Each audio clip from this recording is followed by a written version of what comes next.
For the third year and counting, Richard Skipper has been celebrating the artists you love. Richard Skipper is all about celebrating life, art, and his guest body of work. Please join us while he showcases these diverse and talented individuals. Here's Richard Skipper.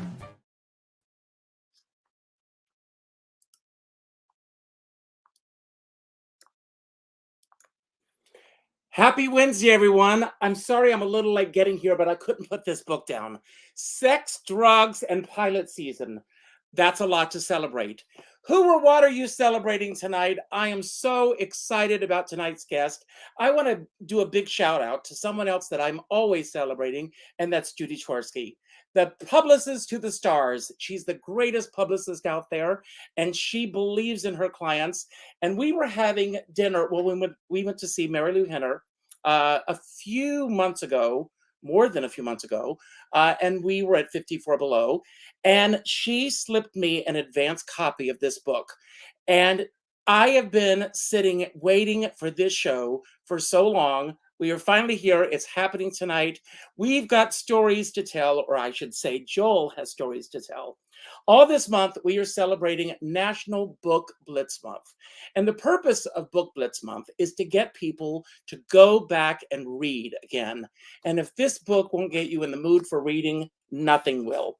Before I bring Joel on, who's waiting patiently in the wings, I would like to show you just a few of the authors that we've had on this show since we started doing this podcast at the beginning of COVID. Here are just a sample of just a few that have been on this show. Here they are.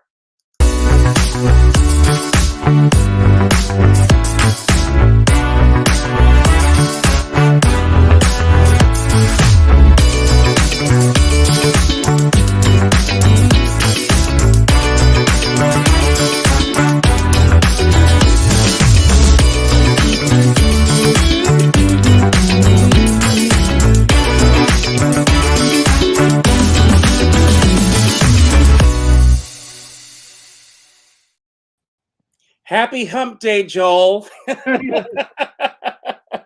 How are you? I got you. Great. I am telling you, I am so excited that you're here. I always begin every show by asking my guest, who or what are you celebrating tonight, besides the release of this incredible book?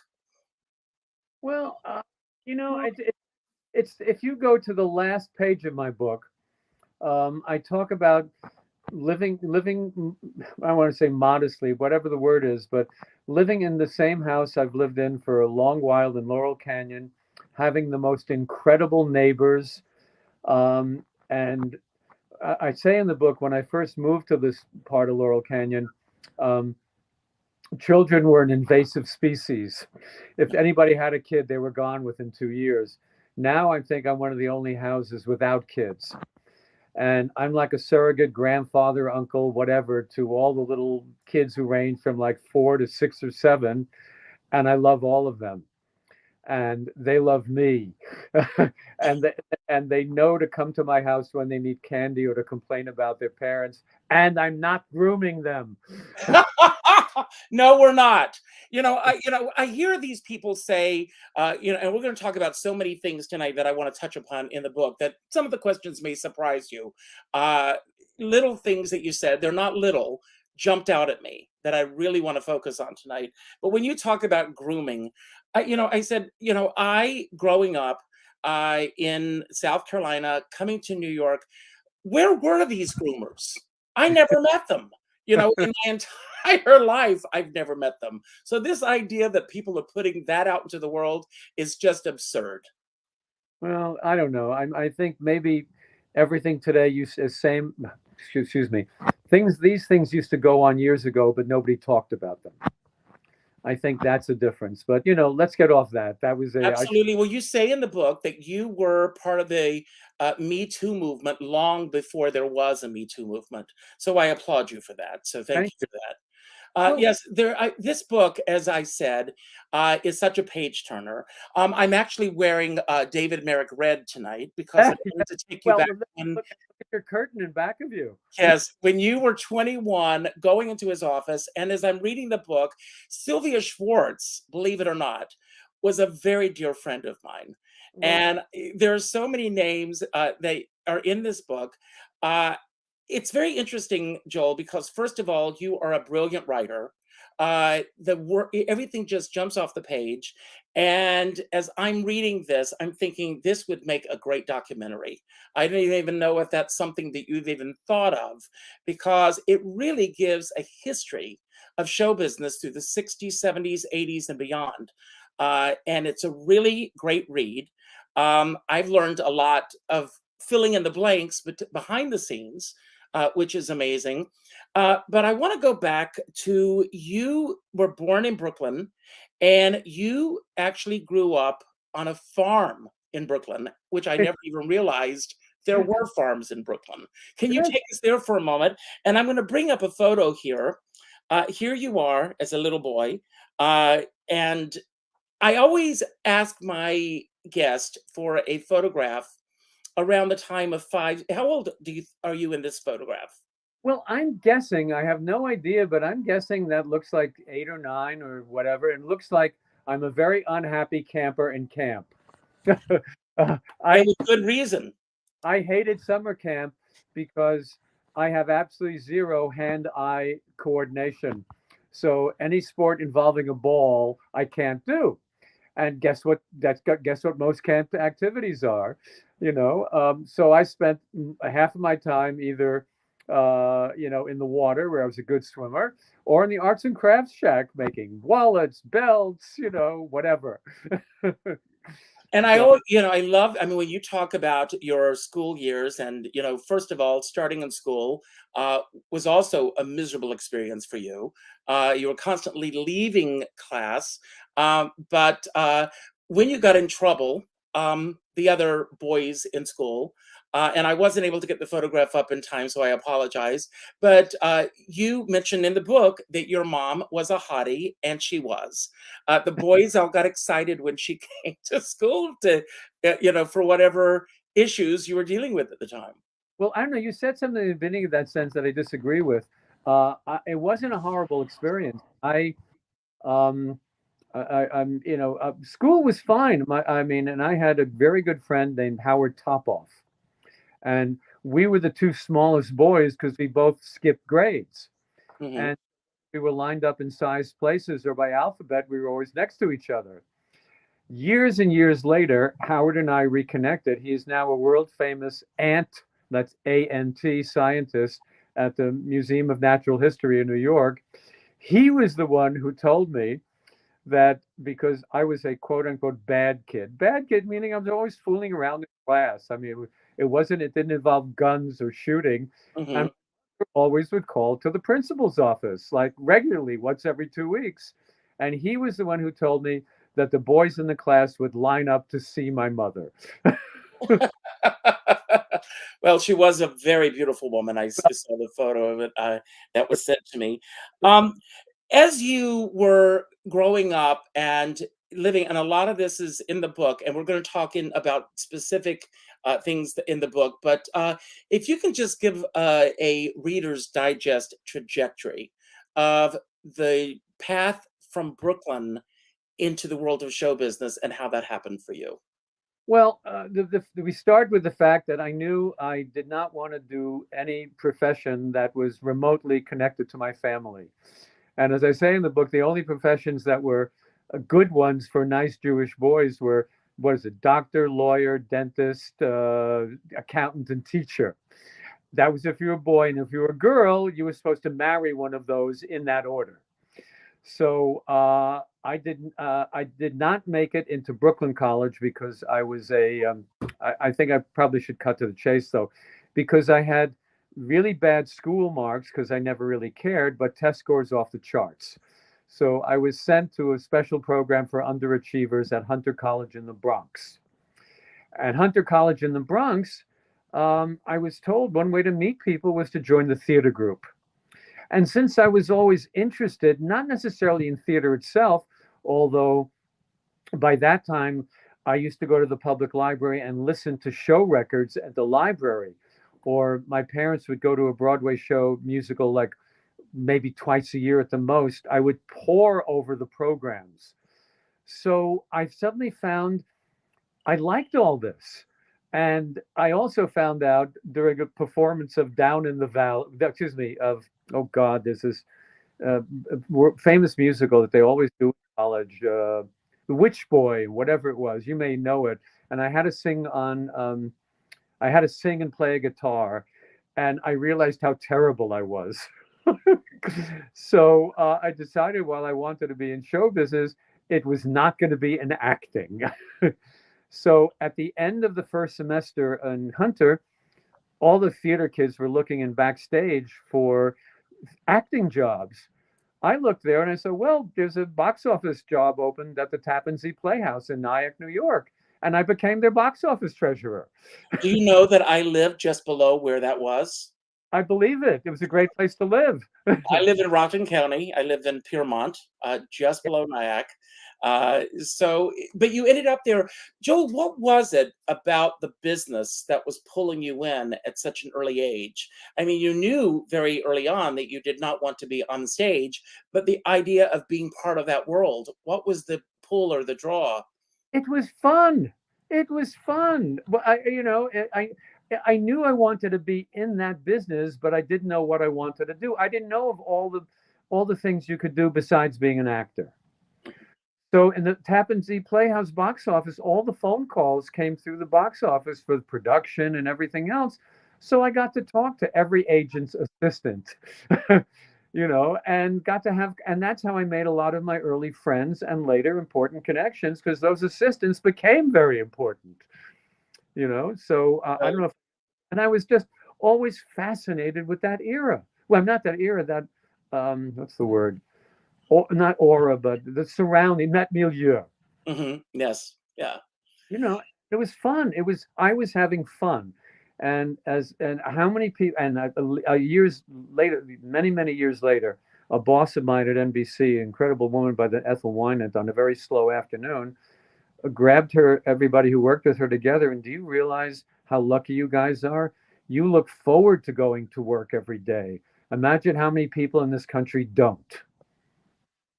Well, I want to jump ahead a little bit.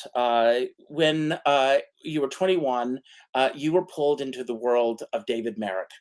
And David Merrick, I've been working on a book for several years, hopefully next year's the year, celebrating the history of Hello, Dolly, and all of the actresses who have played Dolly. So I've interviewed many people. And one of the names that jumps out at me, which you talk about, of course, in the book, is Jack Schlissel. Yep. Who was he was referred to as David Merrick's hatchet man. Yes. But if you can bring us there for a moment of what it was like. I know, and you go into detail in the book, I can feel everything that you felt walking through those doors above the St. James Theater the first time. Well, I mean, there's so much to tell, and I don't want to take up all your time. So No, that's what we're here for. Okay. Well, is there a time limit? Well, we'll go for. I'm watching the clock, so you're fine. All right. Well, the first thing you would think that when you got off the elevator, which was above Merrick's office, Merrick's offices were above the St. James Theater, one of the best theaters on Broadway. It's always booked. You got in that elevator and the doors opened and it looked like you were going to a welfare office. The only furniture was an old wooden two-seater bench.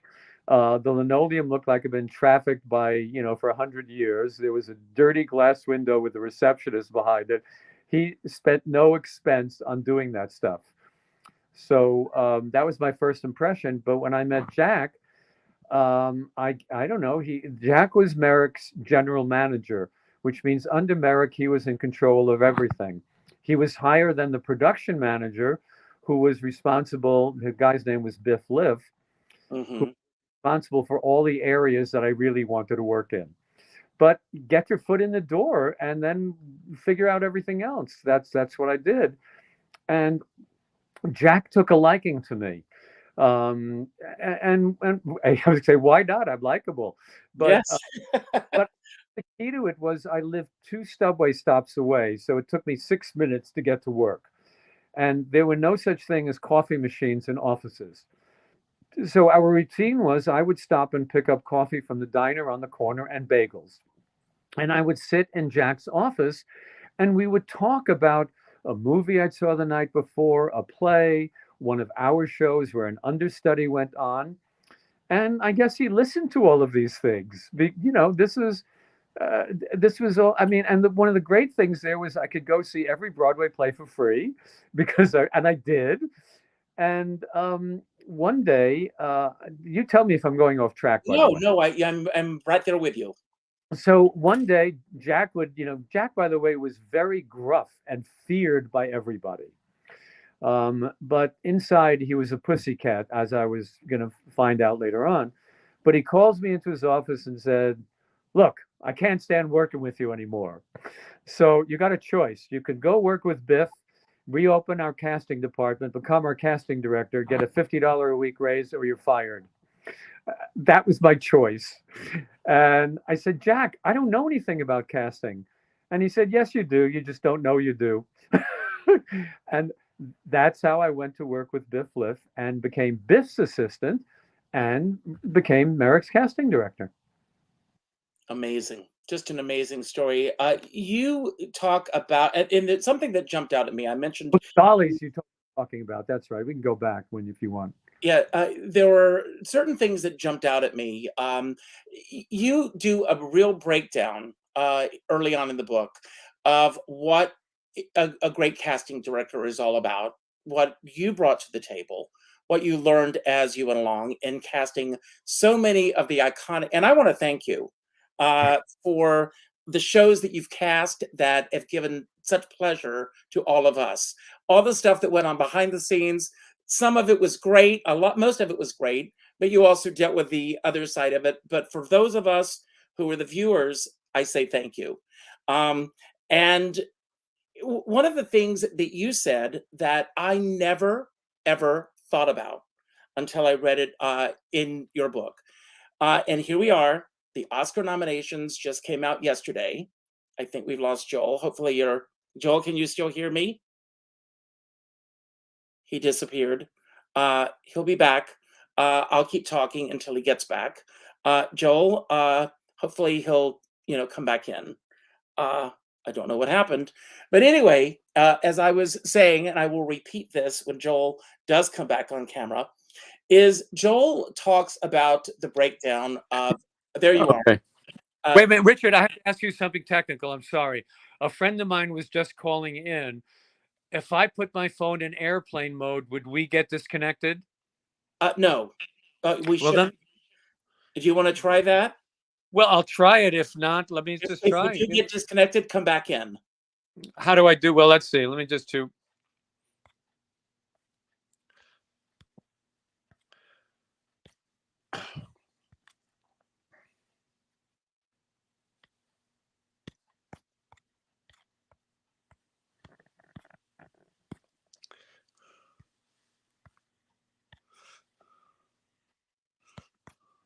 This is the magic of a live show, everyone.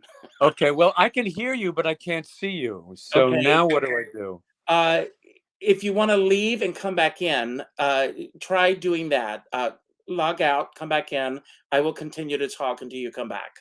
Okay, when you say I'm sorry, it's so stupid. So I come back to you. Just click on the same link again that brought you here the first place. You know what I'm afraid of? Since I put it on airplane mode, I won't be able to do anything.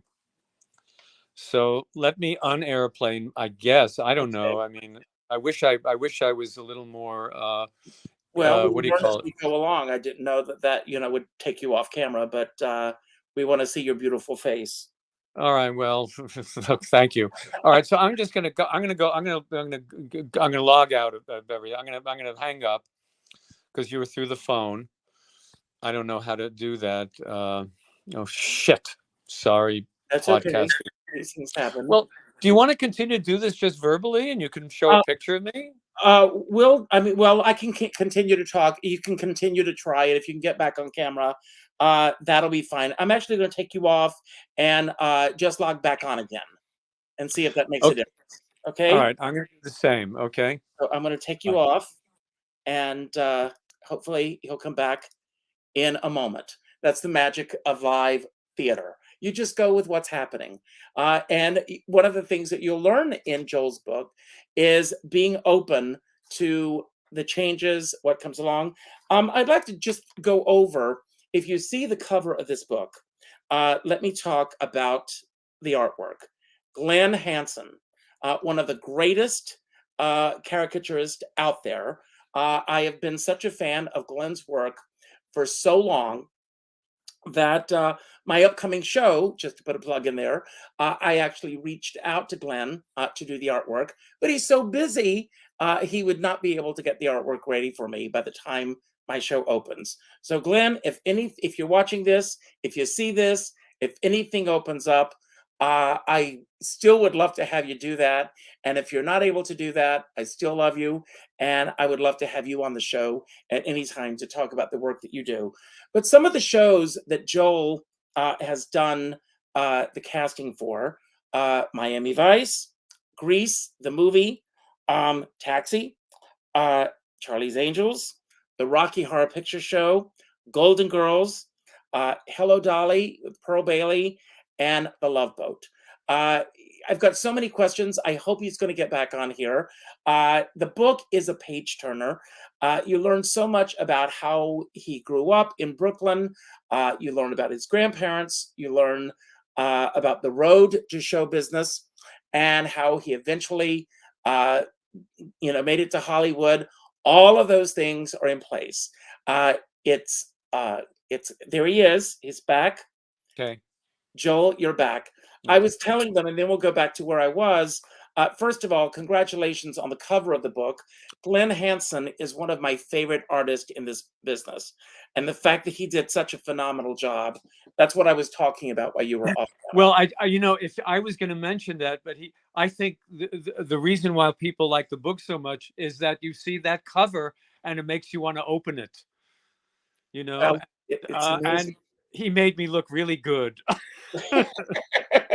Well, like I said, I reached out to him because I've got an upcoming show and I wanted him to do the artwork, but he's so busy, that he wasn't able to do it. So, this may be self-serving, but one of the reasons that he did mine was a lot of those characters he already had. So he only had to add a few of them. And he also said, and again, I'm patting myself on the back, and you've said it, but he was a big fan of all the stuff that I cast in the 80s. Yes. No, it's all here, and great. But what I was saying before you were kicked off is you break down what your essential day-to-day work was as a casting director. And one of the things that jumped out at me, and I've never thought about this until you brought it to my attention.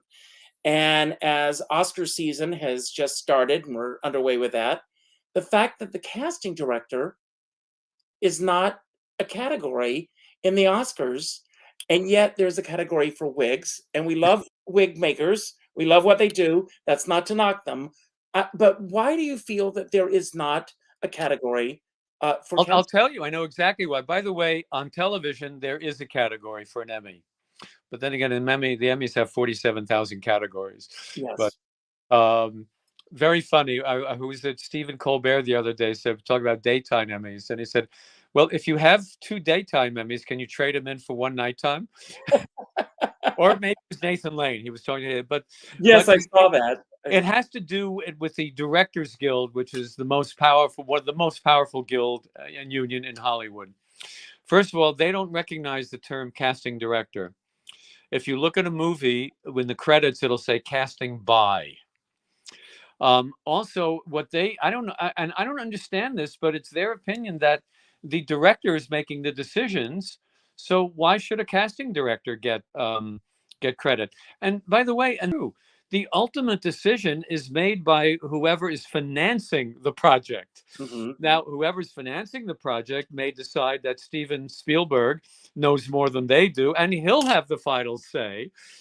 But if it's John Q. Smith in his or her first directing gig, well, guess what? They may not. And the casting director's opinion is going to be very, very important to helping that new director's work, be successful. So, what really surprised me was there was a casting director And he's back to, he was the head of the Motion Picture Academy, David Rubin, Mhm. who's her casting director. And I was hoping while he was there, he was able to get that to happen. Now, I'm not in any of their board meetings and all of that, and I haven't asked David what happened or why what didn't happen. But anyway, that's the long answer to your short question. Do you think that will ever change? Eventually, yes. Eventually. It has to be, I heard, what's her name, who was very much opposed to this, and you would know this, and I don't, who is Helen Mirren's husband, the director? Someone's going to tell us in a moment. I'm sure one of our Well, viewers will. anyway, he was the head of the Directors Guild, and he was vehemently opposed to it. Amazing. So that's amazing. what I've been told. It could be apocryphal. Helen, don't yell. I want to ask you a question, and I hope that I'm not putting you on the spot with this question. But I was reading an article today about the casting of the new biopic that's coming up on George Michael. And several people are up in arms because the actor who has been cast is straight, when we all know that George Michael was gay. This has become a controversy in today's world. As a matter of fact, Tom Hanks recently said that if Philadelphia had come out today, that's a role that he would not be doing, the role that he got the Academy Award for. What are your thoughts on this? I will. First of all, I think it's nonsense. Rami Zalek. I mean, I kept mispronouncing his last name. I believe he's great, and he played what's his name? I went out of my head, and he won an award. Freddie Mercury. Yeah, it should go to the best person for the part. I think when Tom Hanks was doing Philadelphia, there were no out actors. Taylor Hackford is the person that you're looking for. So, yeah, thank you, Alan. Through you, Taylor Hackford. Anyway, so there were no out actors. There are still 0 out actors in feature films. There are on television, but feature films, and I believe it's because the economics are so, the cost so much to do a movie that just people don't do that. So your broader question, you don't have to be gay to play gay. If it works out, fine. And in terms of being, you certainly don't have to be gay to play George Michael. I mean, if someone is and it works out that way, great. But that's not the biggest requirement. I mean, if you find someone who fills all those categories, wonderful. I totally agree with you. I mean, I think about, to me, I can, please. Yes. A friend of mine wrote James Gavin wrote a wonderful, the last biography of George Michael. He wrote the book, and he thinks the best person should play the part, not a person who is gay. How would we feel? I mean, should Audrey Hepburn not have been hired to do My Fair Lady because someone else had to dub her? Film is an illusion, folks. It's an illusion. We're not doing. The movie of Grease was not cast with teenagers. And I actually, by the way, think that was one of its assets, because it's not a documentary. You had really good people who played those roles. And well, anyway, I should shut up and you ask the questions. No. I really love your perspective on this, because I'm totally in agreement with you. As an actor. Now, I would excuse me. I would go a little further than that. If you're looking for an actor who's in a wheelchair or has some disability, try those people first. And go to those people. And if it's a marginal difference between hiring the disabled actor and an abled actor, and the difference is only marginal, hire the disabled one. Absolutely. And you talk about this early on in the book. And I remember the night it aired for the first time, and that's The Boy in the Plastic Bubble, with John Travolta. Yes. You took this actor that most people knew only at that point in Welcome Back, Kotter, and you showed him a different light. What was it that you saw in him that you knew that he was the right person for this? I had a great advantage because I've known John since he was 17. His manager, sadly, he was the first person that I know who died of AIDS, Bob Lamont,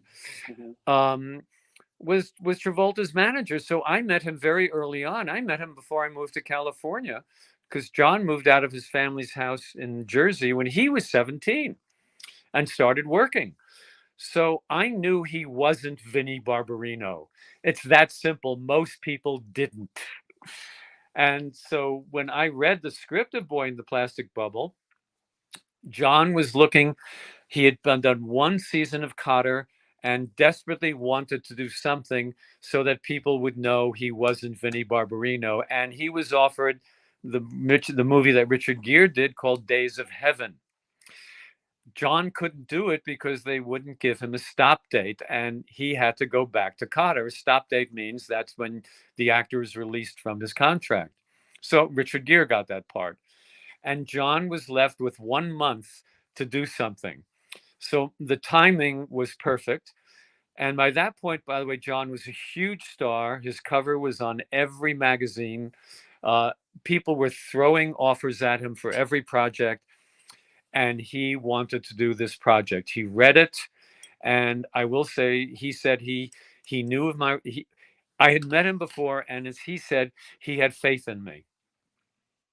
Myself and Randall Kleiser, the director. So he said yes. That's wonderful. Joe, I'm a product of 1960s and 70s television. I grew up watching when there were only 3 networks. And those 3 networks, I miss those days. I truly do. And I'll tell you why. Because in those days, we all know television was only a certain block of time each day. And then you would hear the national anthem and you would get the test pattern. So you shut everything off. And those networks, as you know, were all vying for the largest demographic that they could get for any of these shows. So I saw those artists from my generation sharing screen time with those from my parents' generation and my grandparents' generation. And as a result, we as a family sat down and watched these shows together.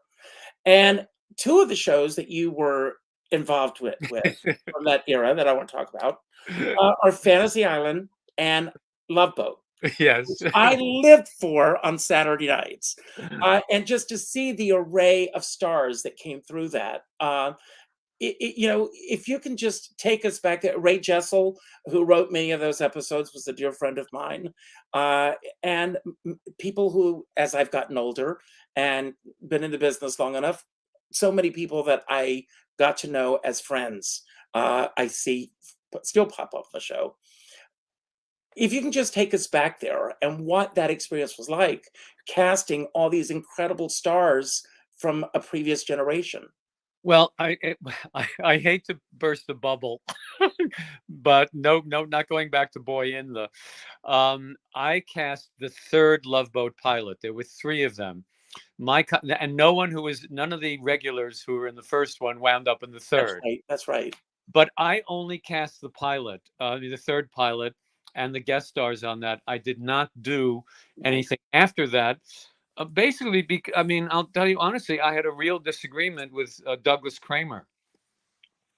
Douglas Kramer, he in the 3rd Love Boat pilot, one of the stories was about an older couple who hook up, and in the morning the woman was dead dead. No, you're dead. And Phil Silvers was the guy, and I had suggested Pearl Bailey for the woman, and Doug said no. And I felt, I didn't want to work with anybody who did that. Also, I found that Doug was not open to very new ideas, so that was my choice. Fantasy Island was wonderful. I cannot take credit for Ricardo Montalban. Aaron Spelling's secretary said to me, "Have you thought of Ricardo Montalban?" And can I use the word "fuck" on your show, or do you believe yes, that? you can. Yes, you can. And I was sitting next to her. Stan. I said, "Renee, that is the best fucking idea." And it was. Well, and Hervé was mine because I had known of him, and that was, so that I did do. I will never take credit for something that is not mine. It's just, I have a perverse sense of morals, but right and wrong, but definitely I think on the right side of that. But to me, what is most interesting, and this is very self-serving, at one point I was responsible for 4 hours of ABC's prime time.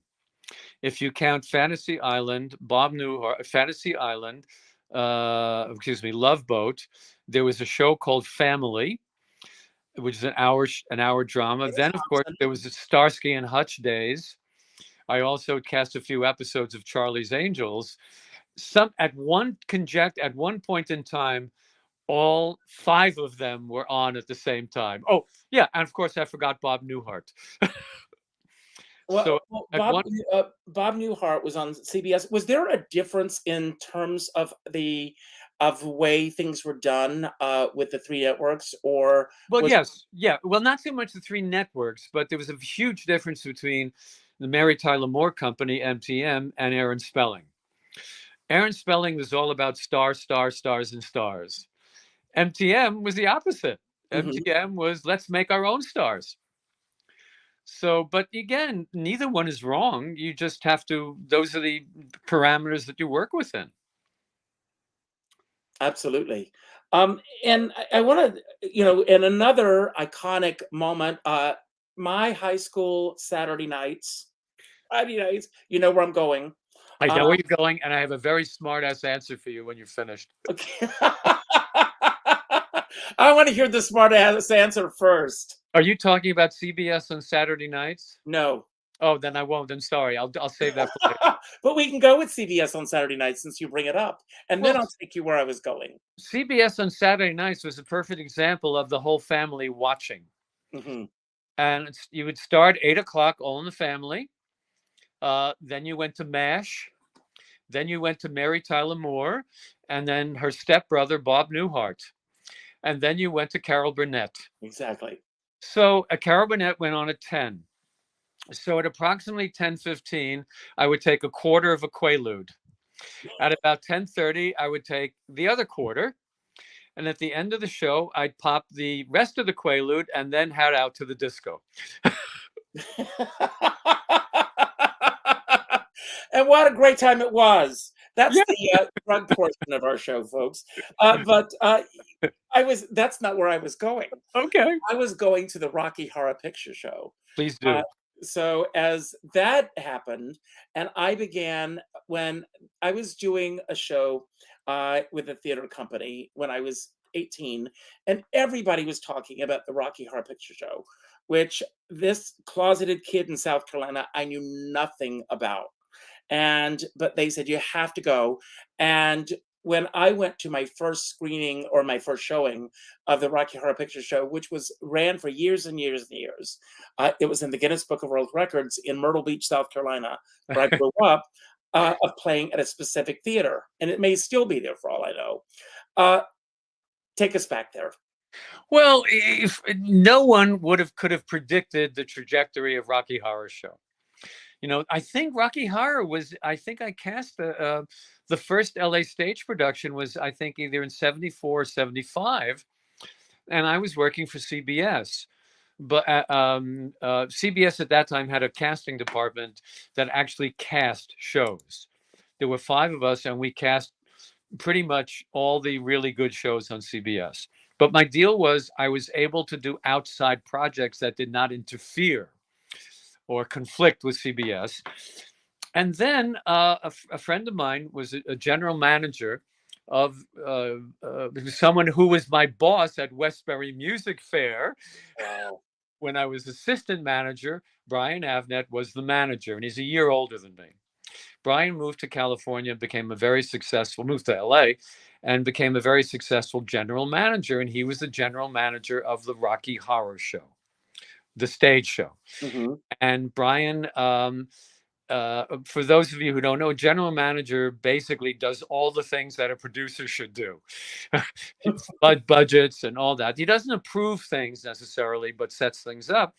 So Brian asked me if I was interested in casting this. And I said yes. And I met with Lou Adler, and he liked me. And I said, fine. And so I cast, the first person on my list was Barry Bostwick, because I knew Barry because through his manager, Bob Lamont, same as Travolta's manager. So I knew Barry Bostwick would be perfect for that, but Barry turned it down, the stage version, because he was in LA to do movies and television. Janet was a protege of Lou Adler's, who was trying to do a record deal, promote as a record. The other people in the cast, I cast, and then my associate in New York found Meatloaf. So we did it together, and we were the first group of casting directors to get billing on a record album. This is for the play, for the musical play. Then immediately after the play closed, Lou Adler, was going to do the movie, and so I was asked to do the movie. And for the movie, you could upgrade it a bit. And you want me to go into the Susan Sarandon story now? Yes. Okay. So the director, Jim Sharman, knew and liked Barry and wanted Barry for that role. He loved Meatloaf, so Meatloaf was set. The rest were Brits, except for the female, except for Janet. And so nominally, we were holding auditions at the Roxy, the nightclub on where it had played. And Susan Sarandon had then was at sort of almost peaking at no, she didn't peak till later with Oscars, but she was very, very hot and everybody wanted her for everything. And I called her agents and asked to set up an audition. And what I got was, oh, no, this is not something we want her to do. Her new, very important agents. So, and she certainly won't audition. So remember I told you about the Joel Thurm who likes to go around things? So I called Barry. Well, prior to that, now let's roll back about 2 weeks. I had in my little apartment, I had a spaghetti on lap dinner for some friends of mine. Among the two people were there were Chris Sarandon, because I'd met him in New York. Chris and Susan, the director Randall Kleiser, Bob Lamond, and Barry Bostwick. Chris and Randall went into my bedroom to watch a movie on television they wanted to see. What I didn't realize was Susan and Barry locked eyes. And whatever happened, my friend Bob called me the next day and said, you know what happened last night? Susan and Barry are now an item. She left Chris. Damn it, Janet. And what I gathered, their relationship was on the rocks anyway. It wasn't that this was an overnight thing. So I told Barry when the audition process happened, and I said, Barry, when you come in for your audition, just bring Susan with you, because Susan wanted to do the project, and I'll take care of everything after that. So Barry comes in, and we're in the audition, and usually the casting director is the one who reads with the actor on stage. And I started reading with Barry, and I stopped. I said, well, this is ridiculous. Why are we having a 30-year-old balding Jew reading this with Barry instead of a beautiful young girl? I said, Susan, could you do me a favor and come up and read with Barry? So she didn't audition. She didn't disobey her agents. She was just reading with Barry. And the director said, who is she? And I explained. And he said, can she sing? Because the director knew Barry could sing. And said, can she sing? And I said, I don't know. Let's ask her. And she said, well, not really. And I didn't bring anything. And then I said, well, can you sing Happy Birthday? Which is a standard casting director thing in musicals. If they didn't bring anything, any music. And she sang Happy Birthday in that same sweet but small voice that she did. And the rest is, as you know, movie history. Were you amazed at the success that this film took on and the cult status that it achieved? I was amazed, but not surprised, because I knew it was an incredibly wonderful piece. It had great music. It had Tim Curry, by the way. And come on, if you think Tim is good in the movie, you should have seen him live. Wow. His entrance was as good as any of the dollies going down the staircase. No, because he entered from the back of the theater, dark, and his hair was layered so that every time he did a headbang, glitter fell over both sides of the aisle on the audience. Amazing. All the while singing. So anyway, that's my Rocky That's Horror. great. Joe, I want to, since we are celebrating National Book Blitz Month, I do want to let everyone know, by the way, and I'm going to pull up this little promo here. You have an event coming up this week that you're going to be in LA, and all the details, by the way, everyone, will be on my YouTube channel. But you're doing, will this be your first book signing with this? This is the first book signing in my entire life. Wow. It's I'm excited and I'm terrified at the same time. Now, I understand from our mutual friend Judy there may be a celebrity or two in place there. So there are many enticements to get people to go, to be there. Where is this taking place? Let's go there first, and Well, then I will get all the information on my well, channel. the most important and known independent bookstore in LA is called Book Soup, and it's smack dab in the middle of the Sunset Strip, directly opposite from where Tower Record used to be. Mm. Anybody who lives in LA, because the sign is still up there for Tower Record, but it's literally right in the middle of Sunset Boulevard, and it's the most prominent independent bookstore. Now, when I was reading the book, getting into the book, that you No, I was going to say it's 7 o'clock this coming Friday. absolutely, and like I said, I will have all those details on the YouTube channel. On in the book, you say that the idea for this book came about when you were having dinner with Joaquin Phoenix and his mom Hart, and he said you and Hart were discussing your careers, and he said this all needs to be written down. So thank you for making that happen. But had you kept journals or anything prior to this, or was this all total recall as you sat down to write the book? It was all total recall, except when it came to specific dates or something that no way could I remember. But I sat down and when I left Joaquin and Hart, I literally sat down and wrote 2/3 of the first, chapter, the David Hasselhoff chapter. Yes.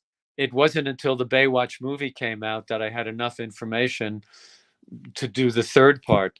But no, that's how it started. It started that way, and I had a very good editor by the name of James Gavin, who wrote the George Michael book.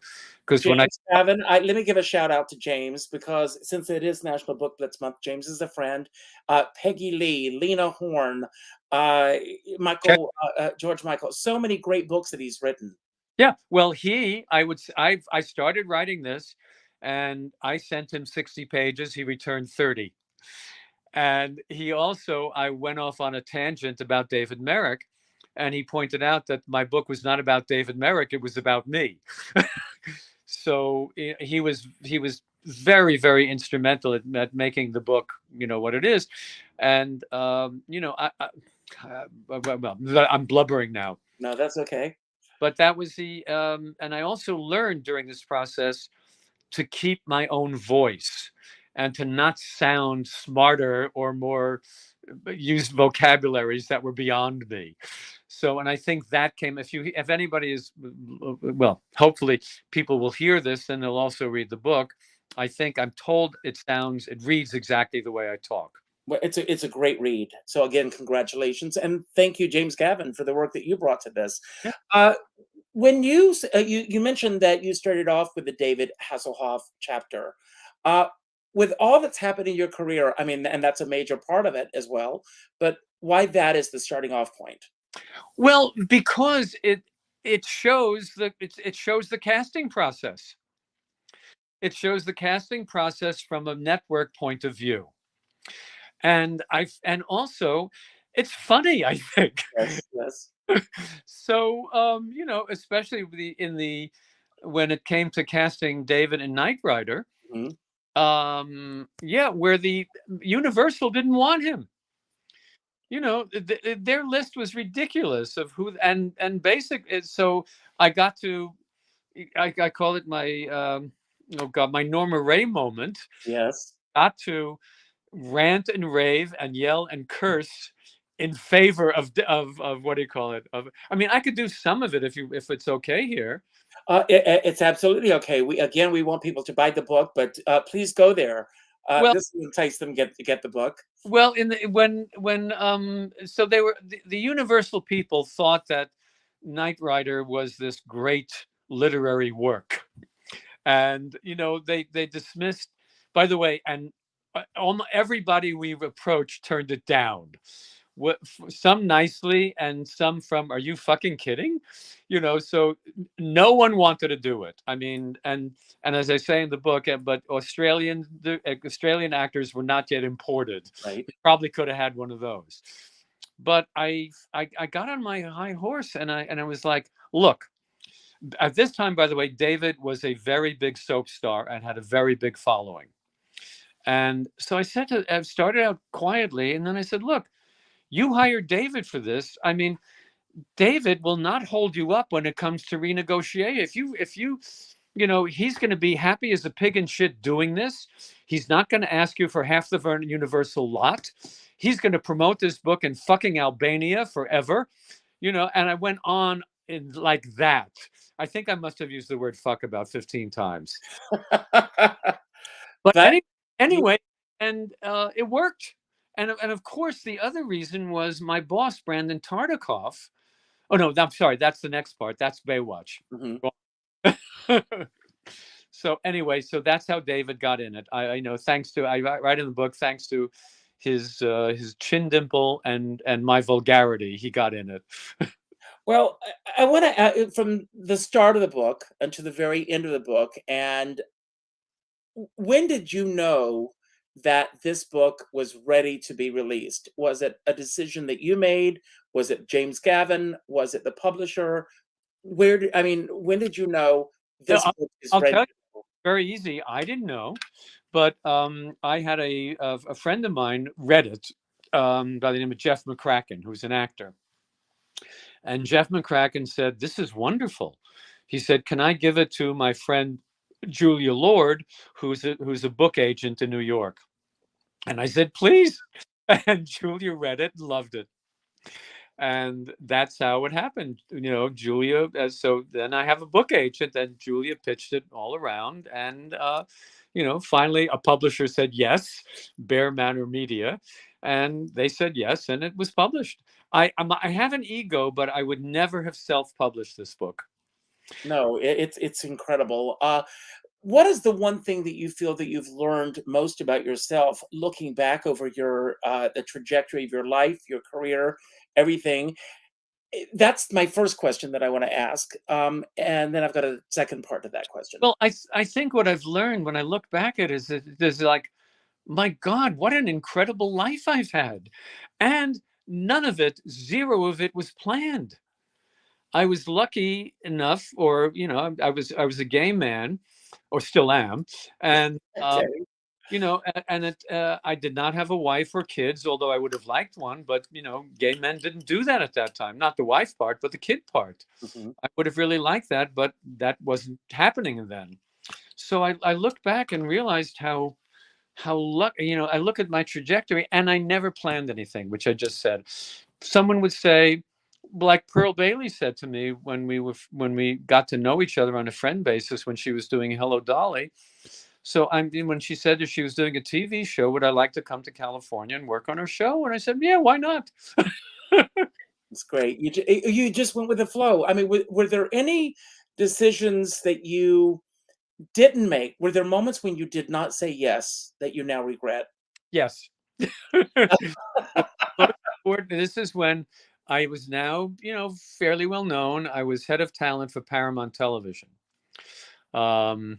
And Mike Eisner was the head of Paramount Television. He was later to go on to become head of Disney and became huge in the executive world. And I announced that I was leaving Paramount. I was going to leave to go to NBC and become head of talent for NBC. And Mike Eisner called me, and mind you, I'd never spoken to him in all the years I'd been at Paramount.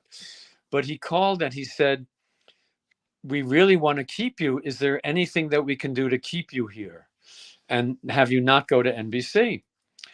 Stupidly, that was the moment where I was holding a royal flush and didn't know it. And I coulda, woulda, shoulda said to Mike, well, what I really, what I said to Mike was, well, no, I gave my word and a promise, and I don't know how to get out of it. Mhm. I couldn't get out of it because I gave my word, which I realize now, please, I easily could have done that.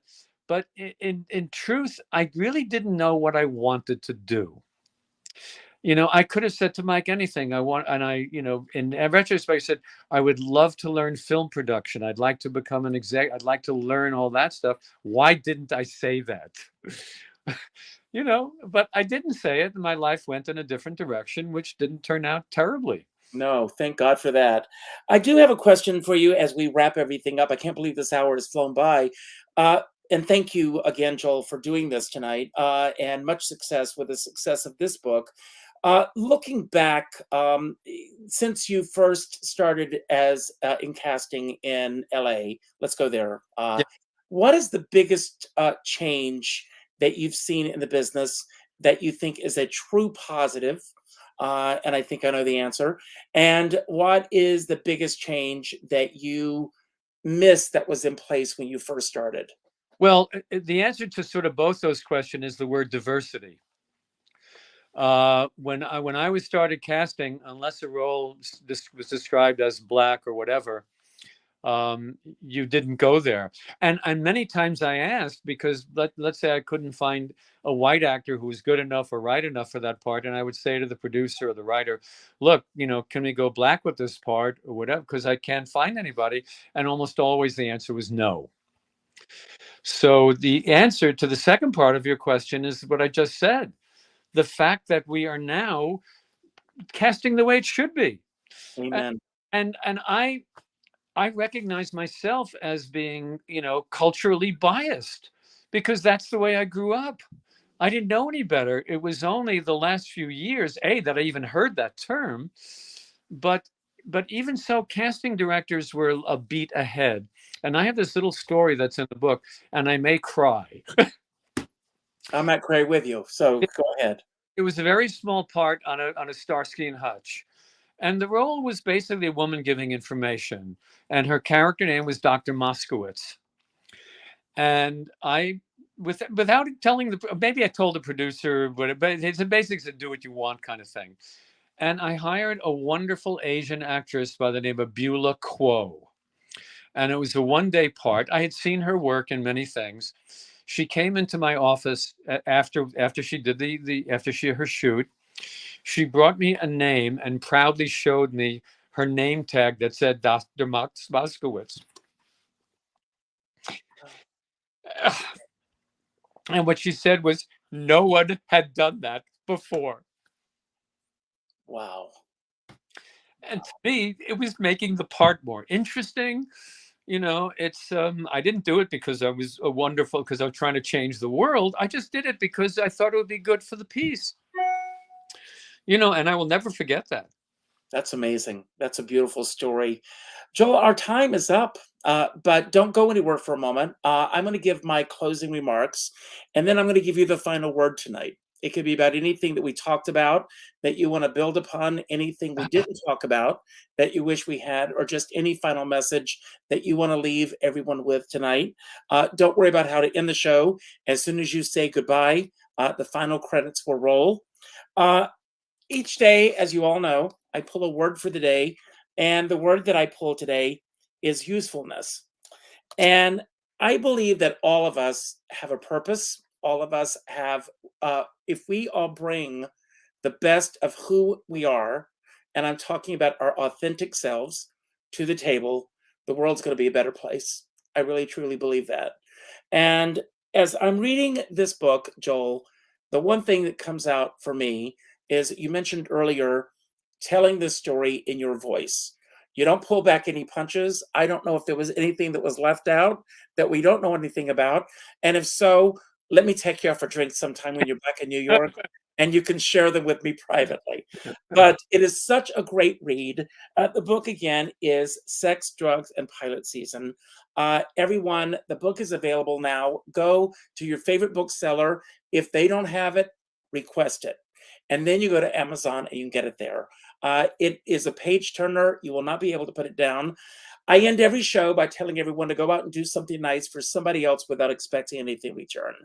I'm a real proponent in picking up the phone and calling someone that you haven't spoken to in a while and letting them know how they matter in your life.